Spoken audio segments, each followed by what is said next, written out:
ये agenda anti ST SC OBC, अभी तक 44 लैंग्वेजेस में आपको एजुकेशन दी जाती है। न्यू एजुकेशन पॉलिसी कह रही है कि मात्र आपको 14 लैंग्वेज में 14 भाषाओं में पढ़ाया जाएगा। ये नेशनल एजुकेशन पॉलिसी के नाम पर दरअसल जो नया मार्केट ओपन करने की कोशिश हो रही है, जो नया इन्वेस्टमेंट जो यहां पर क्रिएट करने की कोशिश हो रही है, वही है कि जिसके पास पैसा होगा आप जाएंगे और दुकान की तरह जो है डिग्री लेकर के आ जाएंगे। आज की तारीख में अपना खुद का घर नहीं है, कब पुलिस आएगी, बुलडोजर चलाएगी और उनके लिए आप कह रहे हैं कि आप आइए, पैसा दीजिए और एजुकेशन लीजिए, आप पैसा दीजिए ऑनलाइन डिवाइसेस खरीदिए, आप पैसा दीजिए और इंटरनेट खरीद करके पढ़िए। आप उनको ये बता रहे हैं। आज का एक केस है, राजस्थान से एक न्यूज आई कि दक्षिणी राजस्थान का एक डिस्ट्रिक्ट है प्रतापगढ़, वहां पर कल पूरे दिन लगभग 150 से 200 आदिवासी लड़कियों ने अपने पूरे स्कूल को जो है ताला बंद करके बैठ गए। पूरे दिन भर वो अपने कर्मचारियों को अंदर लॉक किए और बाहर बैठे रहे। रात भर वो चला मामला, किसी तरीके से एसडीएम ने आकर के मामले की समझाइश की और उन बच्चियों को वापस भेजा। उन बच्चियों की मांग क्या थी? ये वो इलाका है जहां आदिवासियों की जनसंख्या पूरे उस डिस्ट्रिक्ट के हिसाब से देखें तो 70% से ज्यादा है। उस इलाके की मैं बात कर रहा हूं। मांग बहुत छोटी सी थी कि भाई जो एडमिशन हो रहा है उसका जो ऑनलाइन पोर्टल है, उस ऑनलाइन पोर्टल को खोल दिया जाए ताकि जिन बच्चों की मेरिट के तहत एडमिशन हो रहे हैं वो अपना जो डिटेल है वो फुलफिल कर सके। पिछले वो पोर्टल 27 नवंबर से बंद है और आज 24 तारीख हो चुका है। लगभग 27 से 28 दिन का वक्त गुजर गया और वो लड़कियां अपने एडमिशन के लिए लड़ रही हैं। ये सिचुएशन हमारे देश में है जब कहा जा रहा है कि एनईपी के माध्यम से आपको ऑनलाइन एजुकेशन दी जाएगी। अब आप दूसरा एक वाक्य देखिए। कल एक और वीडियो आया था मध्य प्रदेश से, जहां एक आदिवासी लड़की का वीडियो वायरल हुआ जिसमें उसने कहा कि कलेक्टर साहब आप हमारी शिकायत सुन लीजिए, हमारी मांग सुन लीजिए, अगर नहीं कुछ कर सकते हैं तो हमें ही कलेक्टर बना दीजिए, हम ही सबकी मांगें पूरी कर देंगे। उस लड़की की मांग क्या थी?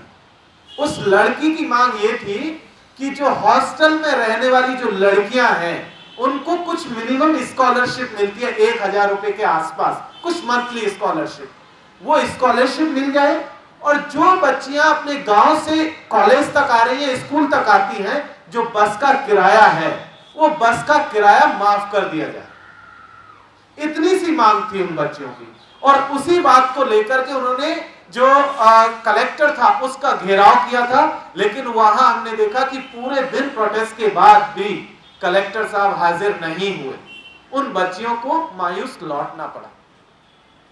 कहा जा रहा है कि हम ऑनलाइन एजुकेशन देंगे, हम सबको बेहतर एजुकेशन देंगे, हम नेशनल एजुकेशन पॉलिसी लेकर आ रहे हैं, इंक्लूसिव पॉलिसी लेकर के आ रहे हैं। दरअसल ये पूरा का पूरा जो डॉक्यूमेंट है ये इंक्लूसिव कतई नहीं है, ये एक्सक्लूसिव है। ये किस तरीके से इन जो मार्जिनलाइज तबके के जो लोग हैं उनको बाहर किया जा सकता है उसका पूरा का पूरा ये दस्तावेज है। आप समझिए कि उन इलाकों की, क्योंकि मैं आदिवासी तबके से आता हूं तो मैं उन्हीं तबकों पर ज्यादा फोकस करना चाहूंगा। पिछले साल राजस्थान सरकार ने 330 से ज्यादा स्कूलों को बंद कर दिया। कहा कि भाई इनके लिए हमारे पास फंड नहीं है, इनको हम फिर से अगेन जो है किसी पीपीपी मॉडल के थ्रू या कोई भामाशाह, राजस्थान में भामाशाह चलता है, तो किसी भामाशाह की मदद से हम फिर से शुरू करेंगे। और 2 साल से ज्यादा वक्त हो गया, आज तक वो स्कूल दोबारा नहीं खुले, क्योंकि हम लोग जानते हैं कि वो कभी खुलने वाले भी नहीं है। यही न्यू एजुकेशन पॉलिसी कहती है कि जो ऐसे संस्थान हैं जिनके लिए कोई फंडर नहीं होगा, कोई फंड नहीं देगा, उनको मर्जर, क्लोजर, टेक ओवर, ये तो इसी पॉलिसी का हिस्सा है। डॉक्यूमेंट कह रहा है कि भाई आप इस पॉलिसी के तहत इनकी जो संख्या है उसको आप लिमिट करिए। मर्जर कर सकते हैं, क्लोज कर सकते हैं या उनको टेक ओवर कर सकते हैं। आपकी न्यू एजुकेशन पॉलिसी कह रही है। तो इस तरीके की न्यू एजुकेशन पॉलिसी जो डिप्राइव्ड सेक्शन के लोग हैं, खास करके आदिवासी तबके के जो लोग हैं, उनके लिए बहुत खतरनाक होने जा रही है। आज की तारीख में जो सिचुएशन है इन आदिवासी इलाकों की देखेंगे तो पता चलेगा 2019 में सुप्रीम कोर्ट का एक वर्डिक्ट आया था और कहा था कि जिन आदिवासी कम्युनिटी के पास या इंडिविजुअल्स के पास अपनी जमीन का पट्टा नहीं है जिसमें वो रहते हैं, या जिस सामुदायिक जमीन पर वो खेती करते हैं या चरागाह की, उनको वो जमीनें खाली करनी होंगी। और जब वो डेटा निकल करके आया, तमाम राज्य सरकारों ने डेटा दिया, तो कहा गया कि 1.5 करोड़ से ज्यादा आदिवासी ऐसे हैं जिनके पास फॉरेस्ट राइट एक्ट के तहत जो है जमीन पर पट्टे नहीं है। आप उन लोगों को कह रहे हैं जिनके पास आज की तारीख में अपना खुद का घर नहीं है, कब पुलिस आएगी, बुलडोजर चलाएगी और उनके लिए आप कह रहे हैं कि आप आइए, पैसा दीजिए और एजुकेशन लीजिए, आप पैसा दीजिए, ऑनलाइन डिवाइसेस खरीदिए, आप पैसा दीजिए और इंटरनेट खरीद करके पढ़िए। आप उनको ये बता रहे हैं। आप किसको झूठ बोल रहे हैं? आप चाहते ही नहीं हैं। ये नेशनल एजुकेशन पॉलिसी के नाम पर दरअसल जो नया मार्केट ओपन करने की कोशिश हो रही है, जो नया इन्वेस्टमेंट जो यहां पर क्रिएट करने की कोशिश हो रही है, वही है कि जिसके पास पैसा होगा आप जाएंगे और दुकान की तरह जो है डिग्री लेकर के आ जाएंगे।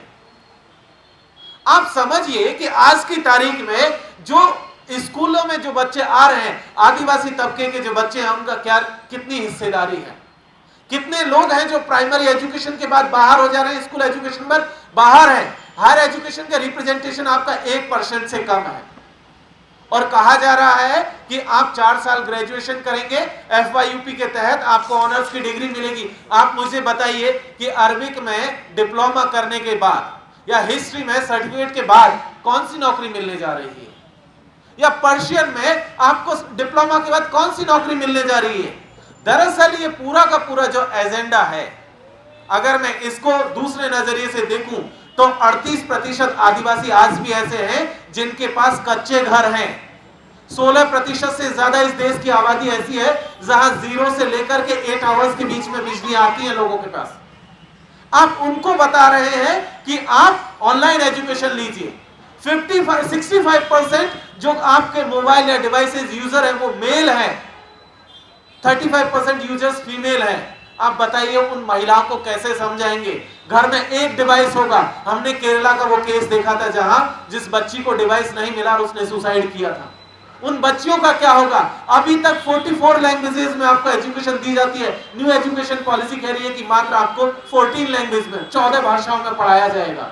सोचिए उन छोटी छोटी भाषाओं को, उन छोटे छोटे दूर दराज के इलाकों में जहां उन भाषाओं के बोलने वाले बहुत कम लोग हैं, उनको फोर्स किया जाएगा कि आप प्राइवेट स्कूलों की तरफ जाइए और वहां इंग्लिश में जाकर के आप पढ़िए, पैसा दीजिए, पहले वो सब छोड़ करके आइए और पैसे के इंतजाम में लग जाइए।